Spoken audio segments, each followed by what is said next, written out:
स्वागत करुच्चे आज मुख्य गुरुत्वपूर्ण खबर को आपण दर्शक बंधु एवं आमर हस्तगत होता खबर रही पाणीपाग संपर्कित जहाँ रही ओडिशार विभिन्न स्थान को रही वर्षार चेतावनी घड़घड़ी सह बिजुली संभावना रही पाणीपाग विज्ञानी कौन आकलन कर स्थान को रही प्रबल अति प्रबल वर्षार संभावना जाना से संपर्क में मुझे संपूर्ण विवरणी आपण भिडियो प्रदान करी से आप निश्चित भिडियो को प्रथम शेष पर्यंत देखिए जब भिडियो भल लगे तो पाखे लाल बटन निश्चित सब्सक्राइब करेंगे और पाखे बेल आइकन बजाइदेवे और ऊपर ऑल नोटिफिकेशन क्लिक करने भूलें जहाँफल ये भिडियो सर्वप्रथम आपण निकट में पहुंच पार।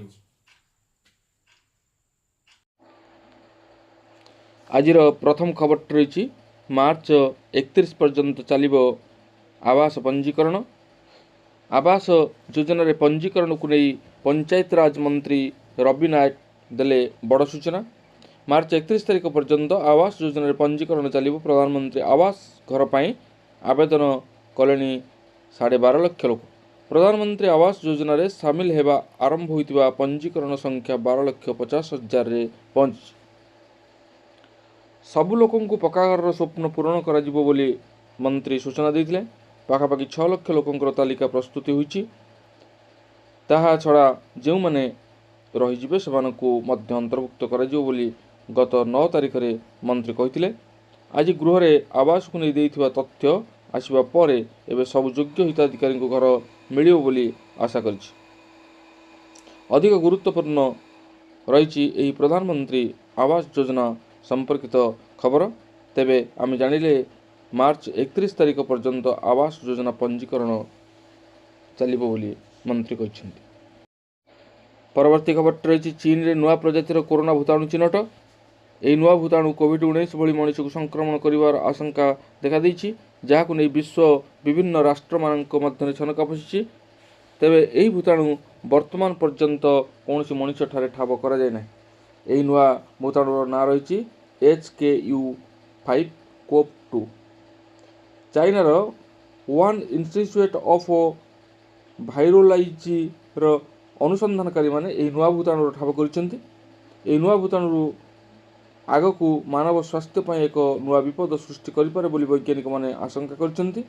साउथ चाइना मॉर्निंग पोस्ट अनुसार सी जेंगली यही भूताणु अध्ययन करुवा बेले नेतृत्व नहीं।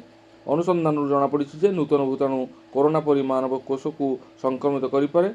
यह केवल बैक्स नुहे मनीष समेत अनेक प्राणी उपर प्रभाव पकाई पारे बोली आशंका कर। अध्ययन करुवा वैज्ञानिक माने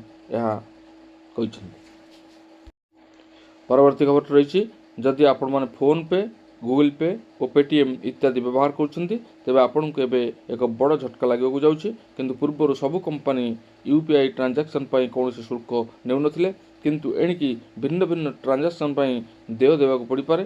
पूर्वर यूपीआई द्वारा मोबाइल रिचार्ज शुल्क देवा पड़ुनथिला, किंतु वर्तमान मोबाइल रिचार्ज शुल्क देवा पड़ुछि। सेहीपरि वर्तमान भिन्न भिन्न पेमेंट उपरे शुल्क देवा पड़िबो।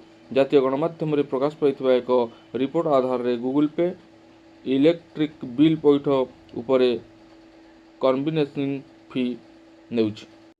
परवर्ती खबरटी होछि आज मार्च 2 तारिख पर्यंत जनता मैदान में सुभद्रा शक्ति मेला अनुष्ठित हेबो बोली उपमुख्यमंत्री प्रभात परिडा मिशन शक्ति भवन में सांबादिक सम्मेलन में घोषणा करछि। से कहछन्ति जे राज्य में प्रथम थर पर सुभद्रा शक्ति मेला आयोजन करा जाउछि।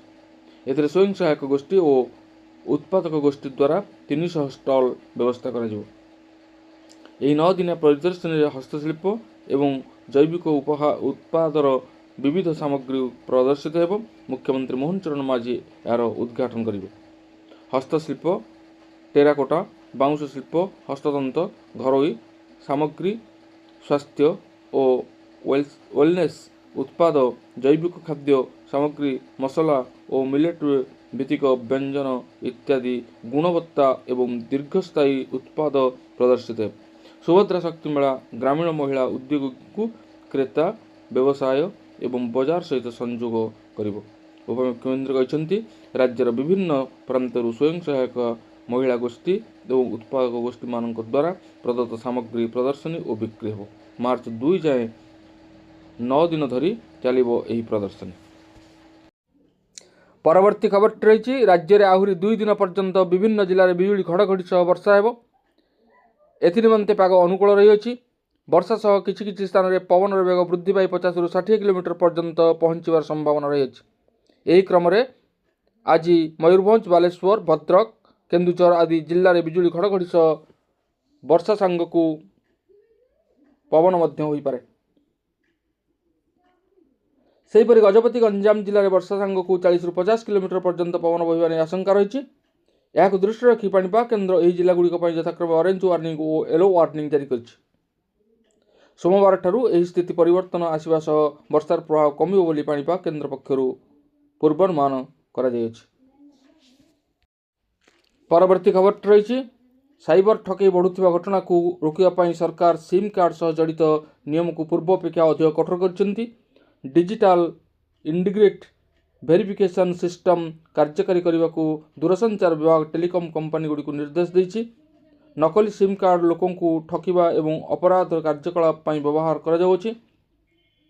एही कारण एवं नूतन सिम जारी करने समय कंपनी गुड़ी को ग्राहक मान विभिन्न पारामेट्रे जांच करने पड़ो। यह करने पछर उद्देश्य होछि नकली कागजपत्र माध्यम मोबाइल संजोग उपर रोक लग नियम परिवर्तन पर एवं नूतन सिम किणवा पूर्व अपेक्षा अधिक कष्टकर हो बायोमेट्रिक आवश्यक रही पूर्व एक नूतन सिम कार्ड पर भोटर परिचय पत्र आधार कार्ड पासपोर्ट इत्यादि ठिकाना प्रमाणपत्र प्रदान करने यथेष्ट थिला किंतु एवं टेलीकॉम विभाग कंपनी गुड़ी को स्पष्ट भाव में निर्देश देछि जे कौन परिस्थिति रे आधारित बायोमेट्रिक बिना सिम कार्ड जारी करा नहीं। तेबे ए थिला आजिर केतोटी मुख्य गुरुत्वपूर्ण सूचना आज एतिकी पुणी देखा आगामी भिडियो रे।